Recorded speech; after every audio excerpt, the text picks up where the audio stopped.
There is a kind of silence that does not sound empty. It sounds like your phone lighting up less.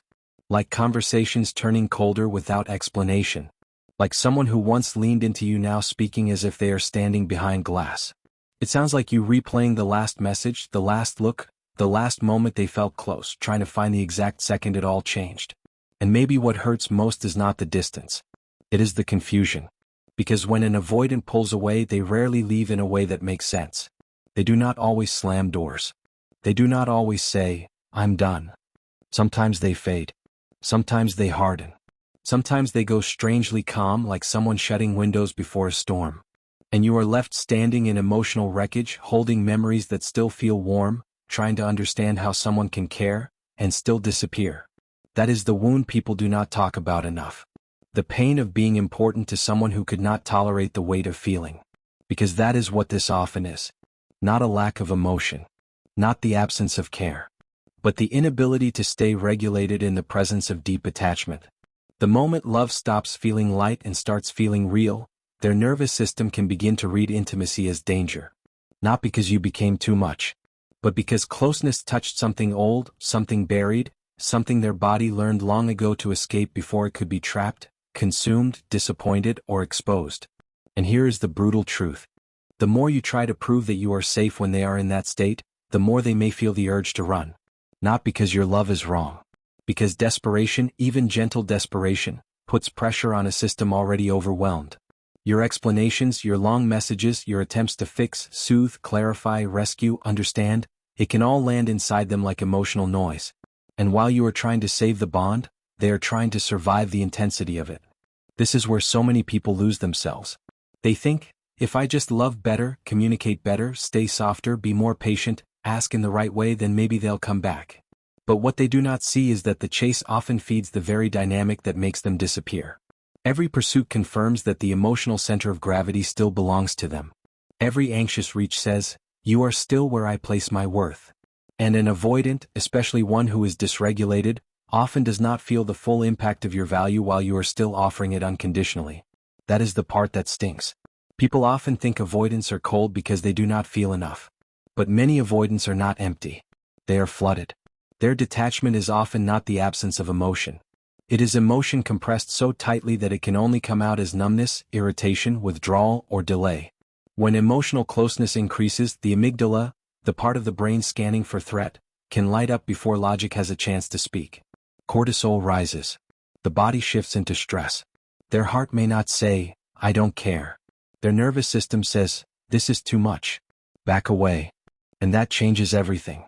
Because once you understand that, you stop romanticizing their distance as certainty. You stop assuming their silence means peace. Silence can be panic in a still mask. Detachment can be longing with the doors locked. A delayed response can be someone trying to lower the temperature inside their own body because attachment has activated more than affection.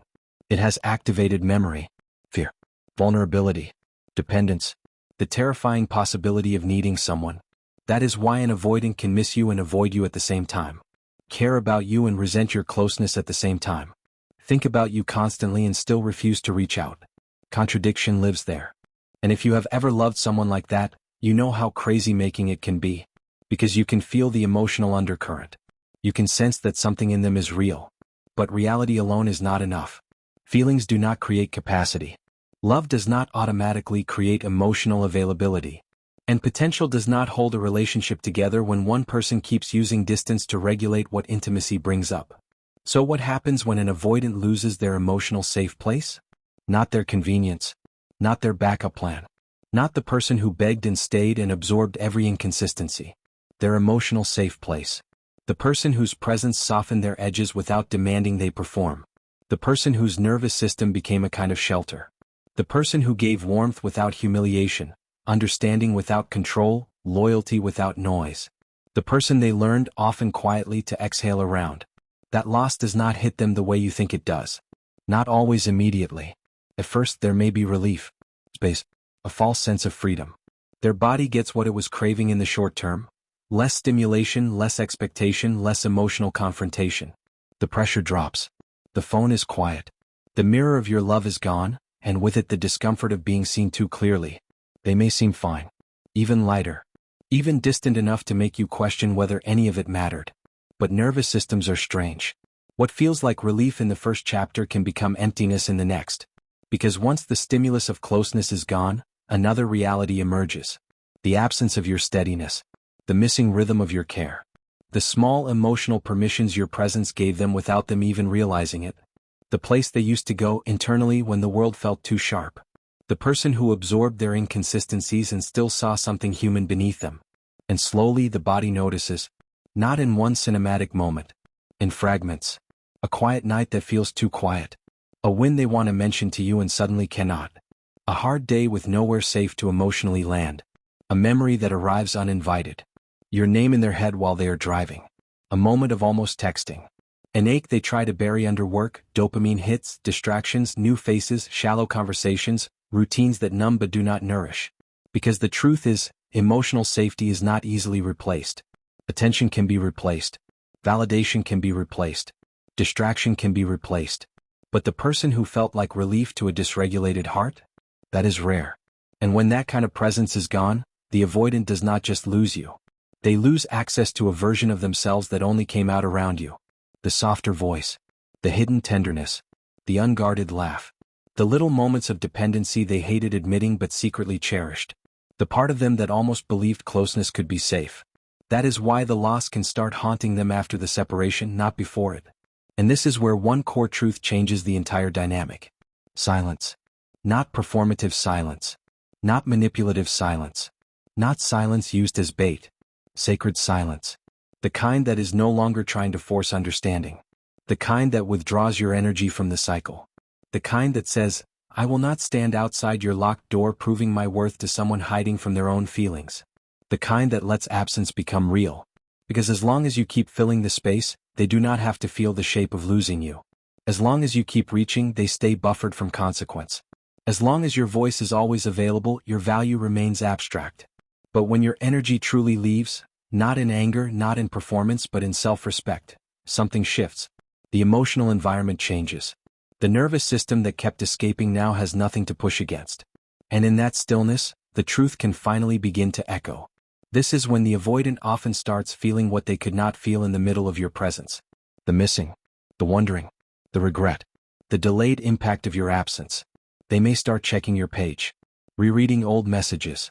Mentally comparing everyone else to the emotional depth they once had access to and casually mishandled. They may think of you in random moments with an intensity that catches them off guard. Because now the attachment system is activated from the opposite direction. You are no longer too close. You are gone. And distance, when it is no longer chosen but felt, can awaken what closeness once buried under fear. This is when they start chasing, though it may not look dramatic at first. It may begin as curiosity disguised as casualness. A random message. A reaction to a story. A memory sent without context. How have you been? That carries far more than the words reveal. Because now they are not managing the fear of being engulfed. They are confronting the fear of losing what made them feel safe. And those are not the same fear. One says, I need space before I disappear in this. The other says, what if I let go of something I will never find again? That question can become loud. Especially when your absence is clean. Especially when you do not collapse. Especially when they realize the person they thought would always be there, is no longer emotionally waiting in the same place. That is when the fantasy they once had, that they could leave, regulate, return, and find you unchanged, begins to crack. And with it, their emotional control over the dynamic weakens. They start feeling time. Finality. Consequence. They start sensing that your life may continue without them. That your tenderness may no longer be theirs to access. That the emotional home they took for granted is no longer unlocked. And then comes the dangerous part. Because when an avoidant starts missing their emotional safe place, they may reach out before they are truly ready to change. Longing is not the same as capacity.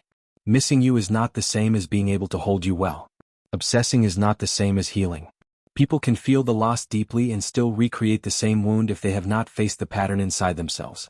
So if they return but nothing in them has become more honest, more accountable, more emotionally present, then your old pain will simply wear new clothes.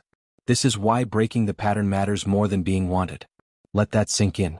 Being wanted by someone who still cannot stay is not the prize. Being missed by someone who still cannot meet you is not the victory.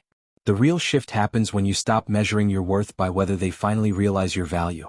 Because yes, often they do realize it. Often too late. Often in silence. Often after you are gone enough for their defenses to stop drowning out the truth. But your healing cannot depend on their delayed awakening.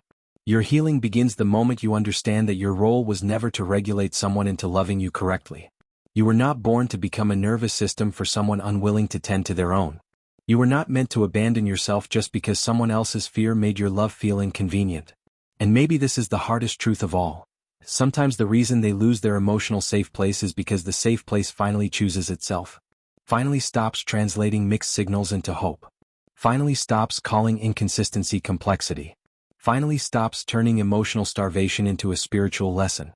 Finally says, I can understand your wound without volunteering to live inside it. That is power. Not hardening. Not punishing. Not becoming cold in return. Just refusing to chase what keeps teaching you that your softness is only welcome when it asks for nothing. There is a version of you that no longer confuses being deeply felt with being deeply chosen. A version of you that can look at someone's internal conflict and not make it your assignment. A version of you that understands chemistry can be real, longing can be real, connection can be real, and still not be enough. Because you are no longer hypnotized by almost. You are no longer seduced by potential. You are no longer willing to be treasured in private and neglected in practice. And when you become that person, something irreversible happens. Your energy changes. You stop reaching from lack. You stop watching your phone like it holds your fate. You stop calling their silence a reflection of your worth. You begin to feel your own nervous system returning to you, like an animal finally coming out of hiding. Your sleep deepens. Your thoughts clear. Dopamine stops being tied to their inconsistency. Cortisol stops spiking every time their name appears or disappears. The body that once lived in anticipation begins to live in reality. And reality, though quieter at first, is kinder than chaos. This is the part people underestimate. Self-worth is not just a mindset. It is a physiological homecoming. It is the moment your body no longer mistakes emotional unpredictability for love.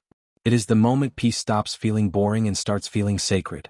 It is the moment you understand that being someone's safe place should never require becoming unsafe for yourself.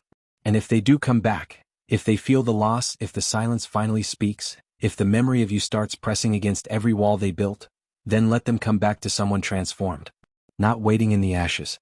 Not starving for closure. Not eager to accept crumbs just because they finally noticed the feast they lost. Let them meet the version of you that knows. The version that listens less to words and more to patterns. The version that does not melt at being missed. The version that requires presence, truth, consistency, and emotional courage. Because your love was never weak. Your patience was never foolish. Your depth was never the problem. The only mistake was offering your sacredness to someone who treated your steadiness like a place to visit instead of a place to honor.